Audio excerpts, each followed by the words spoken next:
الرجيم بسم الله الرحمن الرحيم الحمد لله رب العالمين الرحمن الرحيم مالك يوم الدين. عزیز طلبہ کرام و سامعین، کل یہ بات بیان ہو رہی تھی بتوفیق اللہ. قرآن مجید فرقان حمید کی تلاوت سے پہلے اعوذ باللہ من الشیطان الرجیم پڑھنے کا حکم ہے. اذا قرأت القرآن فاستعذ باللہ. جب تو ارادہ کرے قرآن مجید پڑھنے کا تو پہلے اللہ سے پناہ مانگ شیطان مردود سے. امام رازی تفسیر کبیر میں رحمہ اللہ تعالی، علامہ آلوسی رحمہ اللہ تعالی تفسیر روح المعانی میں فرماتے ہیں کہ قرآن مجید فرقان حمید کی بنیاد جو ہے وہ اعوذ باللہ من الشیطان الرجیم. میں اس کی وضاحت کرنے لگا ہوں. اگر ہم کسی مکان میں رہنا چاہیں تو پہلے اس مکان کی صفائی کرتے ہیں، صاف ستھرا، پھر اس میں رہتے ہیں. تو قرآن مجید فرقان حمید میں ہم نے اپنے دلوں کو آراستہ کرنا ہے، ایمان کو مضبوط کرنا ہے، اس اسوہ حسنہ اور خلق عظیم میں زندگی گزارنی ہے، صاحب قرآن کے پیچھے چلنا ہے. اس لیے پہلے صفائی ہوگی کہ عقیدہ برا نہ ہو، اعمال برے نہ ہو. اس لیے اعوذ باللہ من الشیطان الرجیم یہ پڑھا جاتا ہے. پھر اس میں 4 چیزیں: مستعیذ پناہ مانگنے والا، اعوذ، مستعاذ بہ جس سے پناہ مانگی جا رہی ہے وہ رب کائنات ہے، مستعاذ منہ جس سے پناہ مانگی جا رہی ہے وہ شیطان مردود ہے، اور مستعاذ اللہ جس کے لیے پناہ مانگی جا رہی ہے. یہ 4 چیزوں کا ہونا ضروری ہے.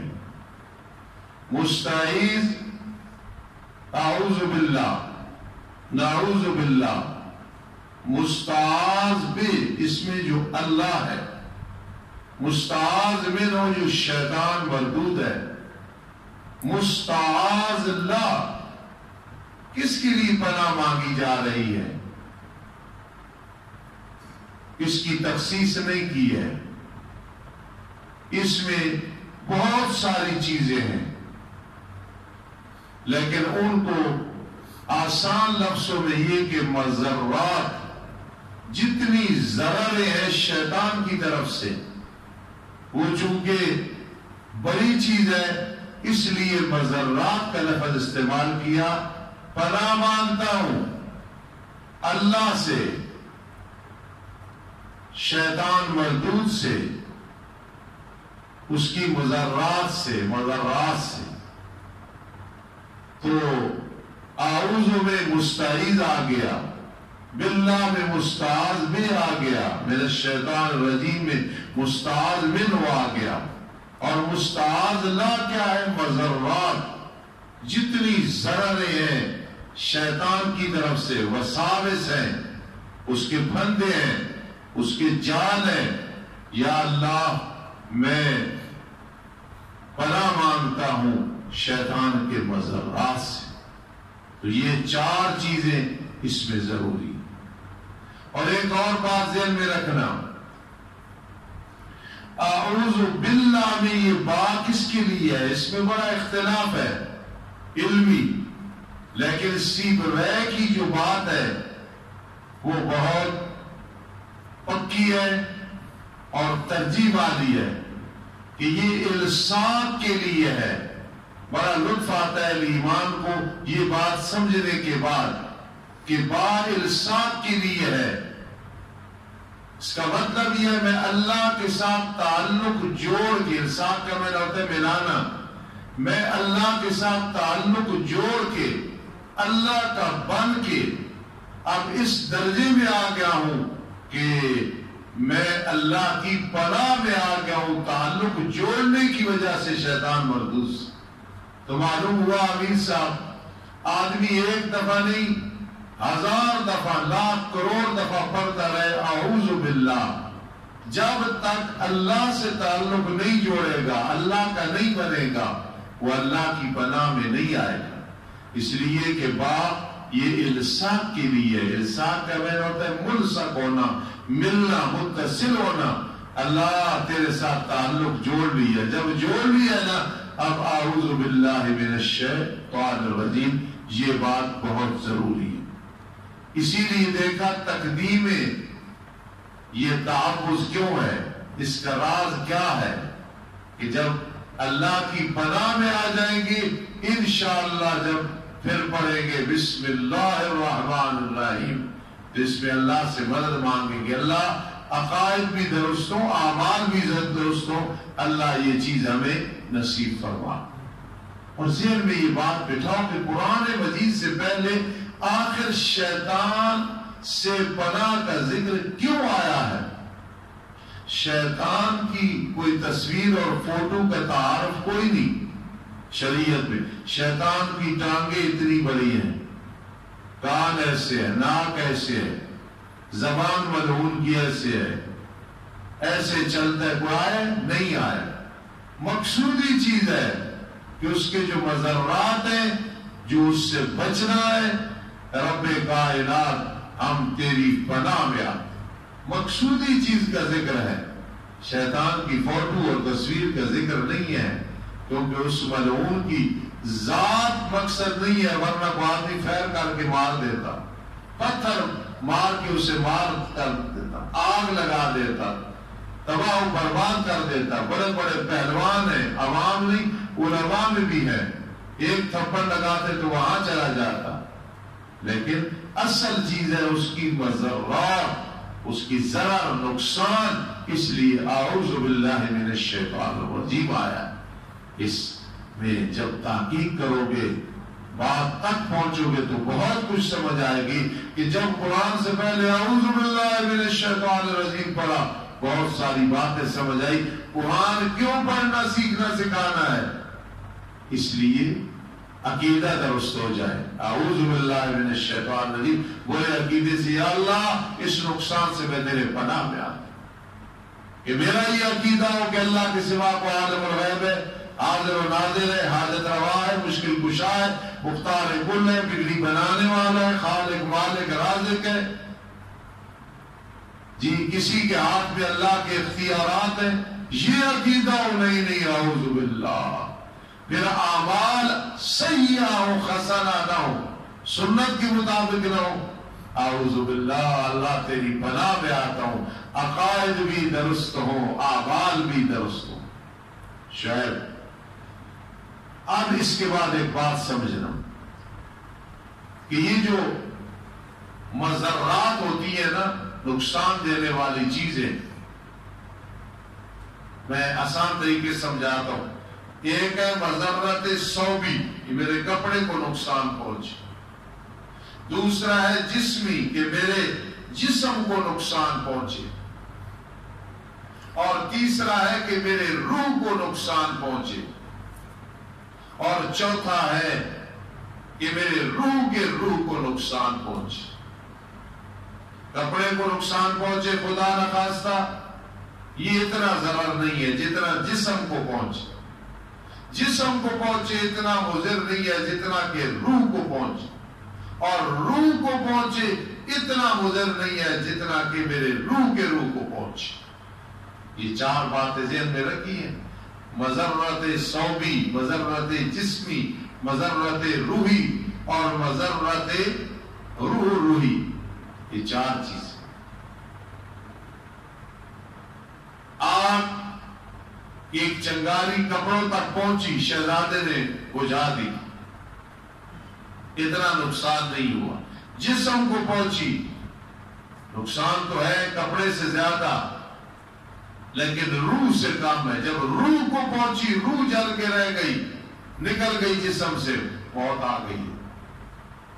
سمجھی بات؟ یہ مضرت روحی جسم سے بھی زیادہ مضر ہے، لیکن مضرت روح روحی وہ سب سے زیادہ مضر ہے۔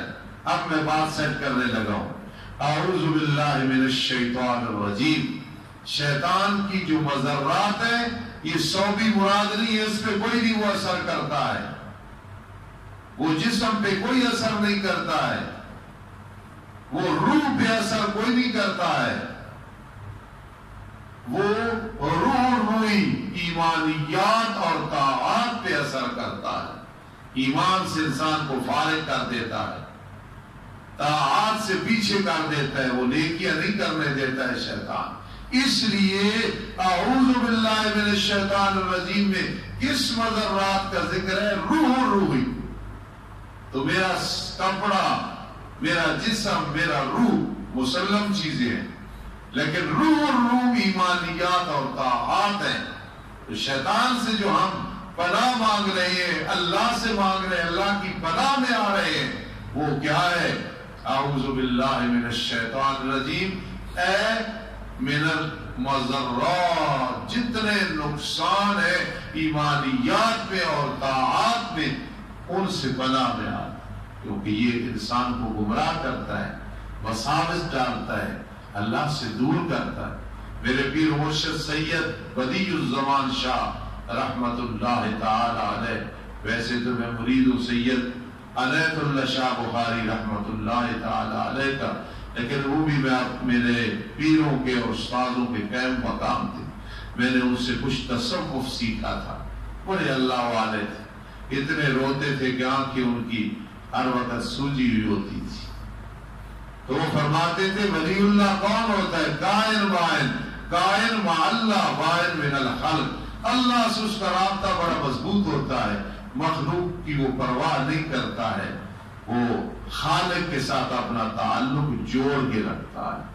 جب خالق کے ساتھ تعلق ہوگا تو پھر یہ مضرات روح روحی سے انشاءاللہ انسان محفوظ رہے گا، اور جب روح قائم ہوگا تو پھر بڑی بات بنے گی۔ ٹھیک ہے؟ یہ جو روح ہے نا، روح اندر، یہ نکل گئی تو موت آ گئی، بات ختم ہے۔ یہ اندر ہے تو انسان زندہ ہے، لیکن حقیقی زندگی اس وقت ہے جب اس روح کی بھی روح ہو، اور روح کی روح وہ ایمانیات ہے۔ کافر زندہ ہے نا، لیکن کون سی زندگی ہے اس کی؟ کوئی زندگی نہیں ہے، کیونکہ اس کے روح کی روح کوئی نہیں ہے۔ اب تھوڑا آگے چلتے اور لطف آئے گا۔ فَلَنُحْيِيَنَّهُ حَيَاةً طَيِّبَةً، جو نیک اعمال کرے، مرد ہے یا عورت، اور وہ مومن ہو، عقیدہ درست ہو، ہم اسے ستھری زندگی دیتے ہیں۔ تو حیاتاً طیبہ، جسم میں روح ہے، یہ حیاتاً طیبہ نہیں ہے، یہ روح ہے، اور دوسرے نمبر پہ روح کی روح ہے، ایمانیات ہے، طاعات ہے، اب حیاتاً طیبہ ہے۔ یہ صحابہ کرام رضی اللہ تعالیٰ عنہ، صدیق اکبر، فاروق اعظم، عثمان غنی، علی مرتضیٰ، اور تمام صحابہ کرام، صحابیات، تابعین، تبع تابعین، تمام ائمہ، تمام اہل ایمان کو، اور الحمدللہ ہمیں بھی نصیب ہے یہ ساری چیزیں۔ اللہ پوری امت کو نصیب فرمائے کہ روح بھی ہو، بس ٹھیک ہے دنیا میں ہم زندہ ہیں، لیکن روح کی روح ایمانیات بھی ہو اور طاعات بھی۔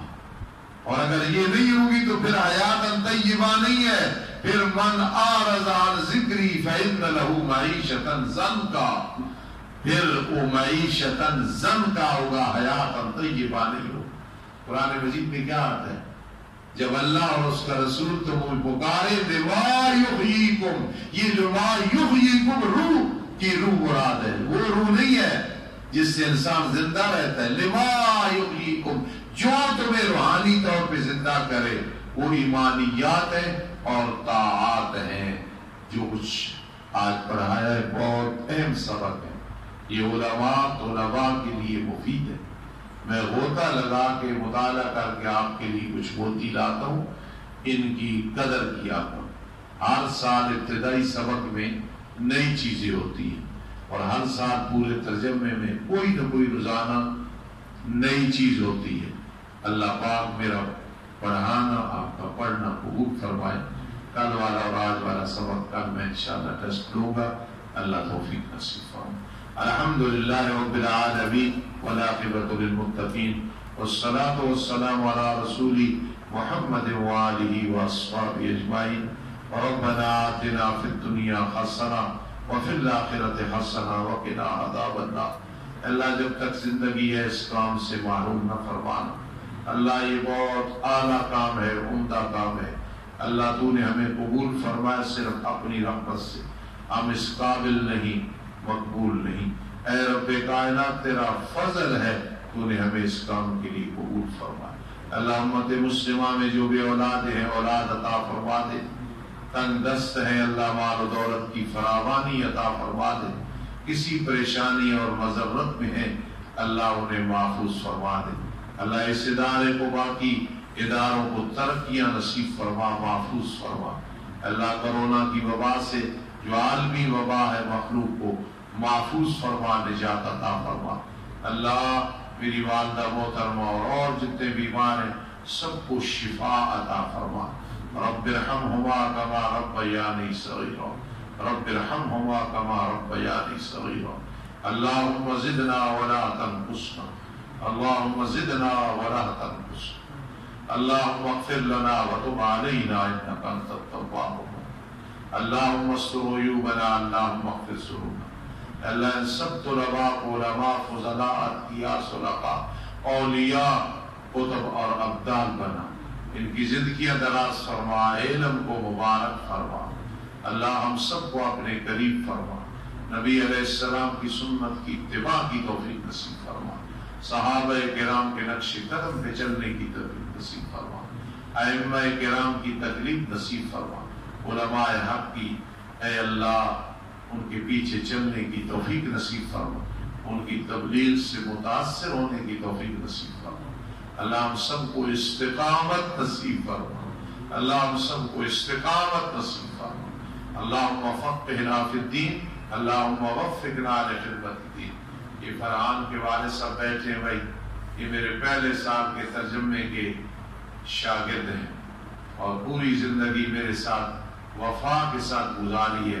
دعا کرو اللہ ان کی جائز حاجات پوری فرمائے، انہیں پریشانیوں سے نجات عطا فرمائے، ان کی زندگی دراز فرمائے، ان کی اولاد کی اللہ حفاظت فرمائے، ان کے بیٹے فرحان کو اللہ عالم بعمل، مقرر بعمل، مدرس بعمل بنائے۔ آمین یا رب العالمین برحمتک یا ارحم الراحمین۔ سبحان